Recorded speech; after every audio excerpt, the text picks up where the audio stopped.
مساء الفل، ازيكم عاملين ايه؟ كل سنة وانتم طيبين، رمضان كريم. اهلا بكم في ليالي دوري الابطال. معاكم حلقة جديدة من برنامج كورة الدكتور. ريال مدريد ينتصر على اتلتيكو مدريد في ديربي مدريد. انتصار غالي، انتصار مهم.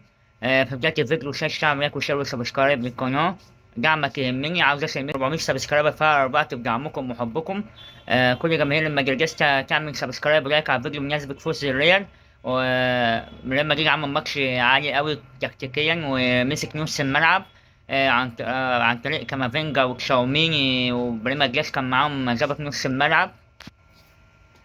وعرف، وبرضه عجبني انشيلوتي في الشوط الاول اللي بيلعب على ال- الناحيه بتاعت رودريجو وجلال. رودريجو جاب جون عالمي من الناحيه دي عشان جلال كان مش قوي دفاعيا وبطيء عشان سنه كبير. فرودريجو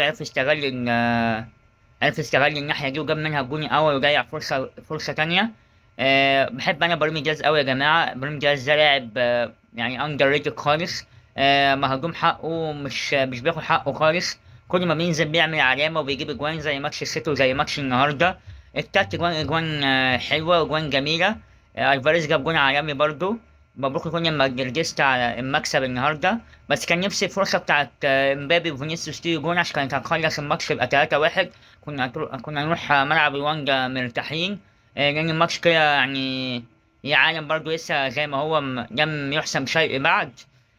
كمان أرسنال كسب 7-1 بي اس في ايندهوفن في هولندا. وكده يعتبر ده من التأهل. فاحنا كده هنلعب لو صعدنا من أتلتيكو مدريد هنلعب أرسنال. مبروك لكل مدريديستا. سلام.